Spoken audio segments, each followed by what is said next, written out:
Hi, I'm very excited about my new project, which is the Windsor chair. And for that, I have my husband, who is also a worker and makes Windsor chairs. He's going to tell me more about it. So, what can you tell us about this chair? Right. This one is a fan back Windsor chair. They take their name from their shape. And as you can see, this part here, its back, it looks like a fan.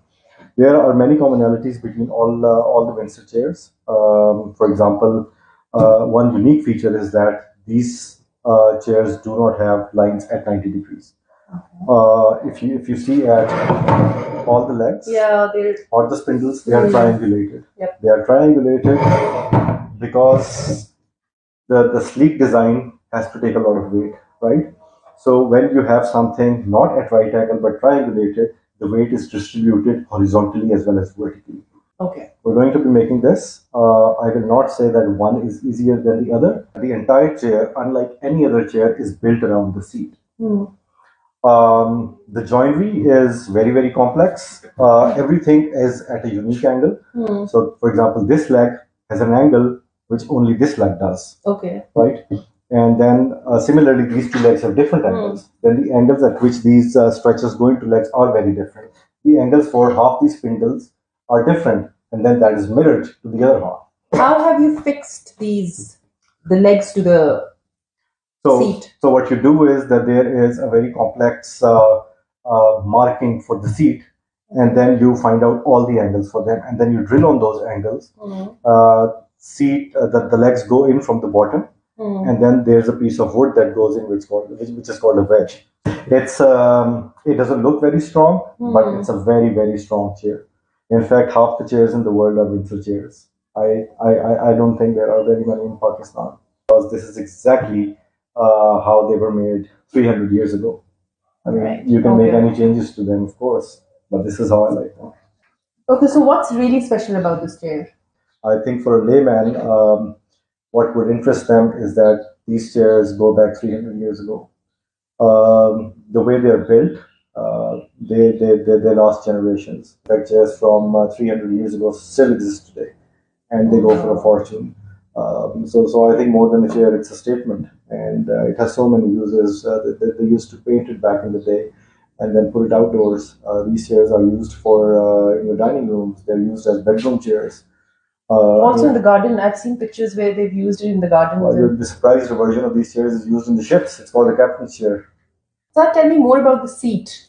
I see these contours. Well, the seat is made of softwood, and that is because you have to do a lot of carving on it. Okay. I'm sure we'll get a good view of that when we make it. But if you can see it, this is called a shield design saddle seat, because the contours, the way they are made is they are able to very comfortably take a person who has height between 5.5 to 6.5.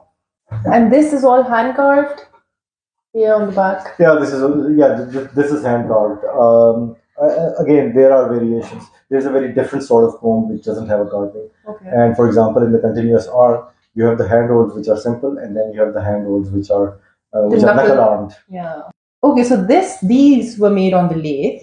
What about the spindles here? Spindles can't be made on the lathe, and the reason is that they are too thin.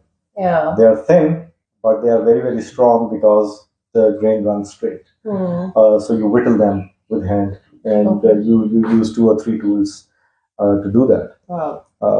And then again, we have variations in leg as well. This is called the baluster design, baluster turning. And then there's a design which is simple, and then there's another one which is called the double bobbin. It looks like a cane. The double bobbin. The double bobbin. The double bobbin. Okay. So what kind of machines do we use in making this? Actually, you technically make it without machines. One machine that you use for turning all of these is the lathe machine. The lathe machine is actually a hand tool that you're using. It's not really a machine. I think everything else is done by hand. Okay. Tell me more about the back.